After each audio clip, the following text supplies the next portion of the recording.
Selamat pagi, salam sejahtera. Seperti yang aku baru kata, hari ini, hari Sabtu, paling banyak ulasan yang kita mau buat. Lagi pula, banyak isu-isu semasa yang sedang berlaku dalam negara kita. Isu politik yang tak habis-habis lagi. Aku pikir isu politik ini hanya akan selesai apabila PRU15 menjelma dan arang undang-undang anti lompat parti dapat dikuasakan. Tapi selain daripada politik, kita nak cerita tentang kes mahkamah membabitkan 1MDB dan juga bekas peguam negara yang mana telah membersihkan nama Najib pada tahun 2016, yang mana peguam negara ini mengatakan duit yang diterima Najib sebanyak 2,6 bilion itu adalah daripada derma Arab Saudi. Siapa lagi kalau bukan Apandi Ali. Dalam laporan terkini di Malaysia kini menyebut, hakim berkata Apandi nampak tak berminat beri kenyataan bertentangan isu derma RM 2,6 bilion. Bagi mereka yang mengikuti perkembangan tentang kes 1MDB ini, Anda pasti masih ingat polemik yang luar biasa tular di mana-mana ketika ditimbulkan isu 2,6 bilion yang masuk dalam akaun Najib itu. Apabila tularnya mengatakan penyelesaiannya adalah, jawaban mudahnya adalah itu datang daripada derma Arab. Ini sesuatu yang amat mengejutkan kita semua, kerana nilai 2,6 bilion itu bukan nilai yang sedikit. Itu nilai yang sangat banyak. Bagi pendapat aku, hanya orang gila yang boleh menderma 2,6 bilion kepada seorang pribadi. Kalau pikir kepada NGO kah, kepada pertubuhan kah, kepada persatuan kah, ya mungkin kita boleh fikir itu sesuatu yang biasa-biasa. Contohnya Bill Gates, contohnya siapa lagi ya, orang-orang kaya yang terkaya-kaya, super kaya di dunia, mereka menderma bukan kepada pribadi tetapi kepada NGO maupun persatuan pergerakan. Tapi itu pergerakan, bukan individu. Tapi yang case ini, case 2,6 bilion masuk dalam akaun seseorang dan dianggap sebagai derma daripada Arab Saudi. Wow, ini luar biasa. Hanya orang-orang tertentu yang saya anggap mungkin orang gila sikit, yang hanya itu saja yang sanggup menderma 2,6 bilion kepada seorang pribadi. Ceritanya semua bermula apabila hakim mengatakan Apandi nampak tak berminat beri kenyataan bertentangan isu derma RM 26 bilion. Kamu kena ikut ulasan ini, kena ulasan ini memang bikin panas, memang menghairankan, memang mengujahkan dan menjawab banyak persoalan tentang 1MDB yang kau tak pernah tahu. Jangan kau skip, ikuti terus dan tekan butang subscribe, karena hari ini banyak ulasannya akan Anda dapat daripada channel ini. Mahkamah mendapati bekas peguam negara Muhammad Apandi Ali kelihatan tidak berminat dan adakala memberi kenyataan bertentangan dalam keterangannya untuk saman fitnah terhadap Lim Kit Siang. Dalam penghakiman sebanyak 100 halaman yang dikeluarkan Kamis lalu, Mahkamah Tinggi Kuala Lumpur menyatakan amat jelas bahawa Apandi menunjukkan sikap tidak berminat dan tidak kisah terhadap kedaulatan undang-undang yang asas dan malah akal yang wajar, iaitu common sense. Perkara itu dilihat Hakim Azimah Omar ketika Apandi berulang kali disoal oleh peguam Lim berhubung tindakan membersihkan Najib Razak daripada kesalahan dengan menerima hujah yang wang RM 2,6 bilion yang diterima bekas Perdana Menteri itu datang daripada kerabat diraja Arab Saudi. Walaupun dengan penuh hormat, Mahkamah perlu menyatakan rasa cemuh terhadap keterangan bertentangan oleh planatif, sikap mengelak dan kenyataan tidak benar, kata laporan ini. Nah, dalam laporan ini mengatakan bahawa um, Apandi Ali berulang kali disoal oleh Peguam Lin berhubung tindakannya membersihkan nama Najib dari kesalahan dengan beliau menerima hujah yang wang RM 2.6 bilion yang diterima bekas Perdana Menteri itu datang daripada kerabat Diraja Arab. Wow. Ini bukanlah sains roket. Untuk memahami isu RM 2.6 bilion yang diisytihar Apandi sebagai derma adalah teras kepada apa? Ini bukanlah sains roket. Untuk memahami isu RM 2.6 bilion yang diisytihar Apandi sebagai derma adalah teras kepada kesnya sendiri. Anda tahu tuan? Anda tahu? Ya, kita semua tahu. 2016 isunya itu sangat hot. Apabila Apandi Ali membersihkan nama Najib, mengatakan, iya memang itu diterima. Hujah itu diterima oleh Apandi ketika itu sebagai Ketua Peguam Negara. Derma RM 2.6 bilion daripada putra Diraja Arab Saudi. Ia satu kelalaian besar.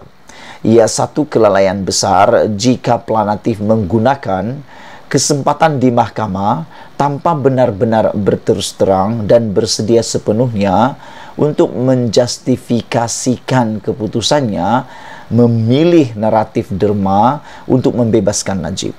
Kata hakim seperti dipetik dalam The Edge. Dalam penghakimannya, Azimah juga berkata, Apandi juga memberi keterangan bertentangan dengan kenyataan sebelumnya ketika ditanya Peguam berkenaan sidang medianya pada tahun 2016 di mana dia menerima naratif derma dan membersihkan Najib daripada kesalahan. Azimah membangkitkan yang SPRM dan petugas lain telah mengusurkan pendakwaan jenayah dibuat atau sekurang-kurangnya siasatan mendalam terhadap derma cukup besar itu dan SRC internasional sendirian berhad. Dia juga membangkitkan yang Apandi telah berkata bahawa SPRM sendiri telah berjumpa dan merakam kenyataan pihak yang memberi derma itu. Wah, sebelum ini, dalam kenyataan sebelum ini pada tahun 2016, Apandi telah memberikan kenyataan bahawa telah berjumpa dan merakam kenyataan pihak yang memberi derma itu. Tapi apa yang berlaku? Kenapa Apandi berkata tidak benar?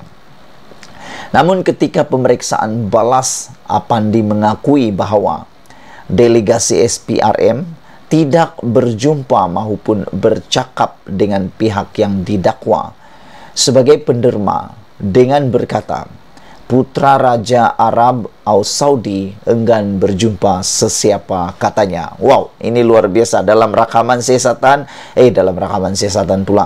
Di dalam sidang media lain dicakap, dalam mahkamah lain dicakap. Ini yang dikatakan oleh mahkamah, oleh hakim, bertentangan dengan kenyataan. Wow, Apandi seakan-akan tidak berminat.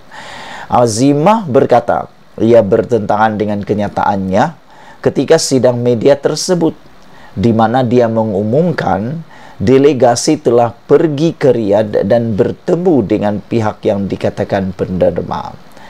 Kenapa Apandi berkata tidak benar? Kenapa Apandi berkata tidak benar tentang pertemuan dan rakaman keterangan oleh pihak didakwa sebagai penderma? Mengapa bekas Peguam Negara mengisytiharkan kepada dunia yang delegasi bertemu penderma dan mendapatkan pengesahan daripadanya, walaupun dia tahu yang delegasinya tidak bertemu atau bercakap pun dengan penderma? Mahkamah benar-benar bingung dengan keterangan Planatif yang mengakui mengambil naratif derma secara keseluruhannya, walaupun tanpa bukti langsung dan lebih cenderung kepada bukti kabar angin delegasi. Di situ jelas keterangan Apandi sendiri menunjukkan sikap tidak berminat, mengelak dan berlepas diri untuk menyiasat derma dengan lebih lanjut, katanya lagi. Azimah juga menegur Apandi Kerana gagal mengingati nama individu dari keluarga diraja Saudi yang didakwa, membuat derma tersebut yang menurutnya adalah maklumat penting dan keabsahan kenyataan yang dibuat Lim terhadapnya. Wah, inilah penyakit sindrom Najib mula lagi, yaitu gagal mengingati nama individu keluarga diraja Saudi. Atau dengan kata lain, tak tahu dan tak ingat. Najib kan dalam perbicaraan SRC internasionalnya dilaporkan dalam media, Najib telah berkata tidak tahu sekurang-kurangnya 46 kali ketika ditanya dalam penghakiman di mahkamah. Nah, Fandi Ali pun kata gagal mengingati nama individu penting ini. Pada 23 Mei lalu, Mahkamah Tinggi menolak saman sivil tersebut, memutuskan Lim mempunyai keabsahan dalam kenyataannya. Menggesa Apandi menjelaskan mengapa dia membersihkan Najib daripada kesalahan berkaitan 1MDB pada tahun 2016. Lim ada justifikasi. Saman Apandi berhubung artikel yang ditulis oleh Lim di blognya pada tahun 2019. Azimah berkata, Lim ada justifikasi untuk membangkitkan isu tersebut, terutama susulan sabitan terhadap Najib dalam kes rasuah RM42 juta SRC Internasional. Mahkamah ketika itu mengarahkan Apandi membayar Rp80.000 sebagai ganti rugi kos kepada Lim Guan Eng.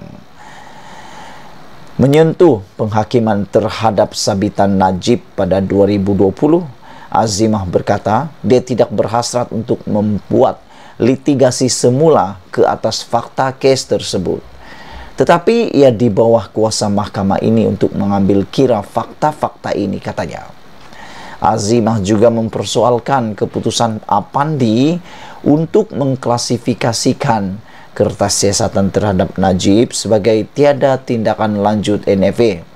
Susulan sidang medianya di mana dia mengumumkan dia tidak berhasrat menghalang sebarang siasatan lanjut daripada mana-mana agensi. Mahkamah cenderung untuk bersetuju bahawa NFA bermakna Apandi telah menutup siasatan. Bagaimanapun, dia boleh menegaskan yang siasatan ditutup apabila dia sudah mendapat kesimpulan yang Najib tidak melakukan kesalahan dan menerima naratif derma. Saksinya, Apandi sendiri memberi keterangan yang planatif bertegas untuk menamatkan siasatan. Walaupun petugas SAS mencadangkan siasatan diteruskan, katanya lagi. Pada 5 Julai 2019, Apandi memfailkan saman sivil terhadap Lim atas dakwaan menulis artikel berunsur fitnah. Dia mendakwa artikel itu antara lain membayangkan dia terlibat dengan skandal 1MDB, seorang individu yang tiada integriti dan moral, tidak beretika dan menyalahgunakan kuasa ketika menjadi peguam negara. Sekian dulu ulasan pada kali ini. Jangan lupa tinggalkan komen Anda. Sila tekan butang subscribe. Malaysia kita punya, kita juga sama-sama cintai Malaysia. Kita jumpa lagi. Bye-bye.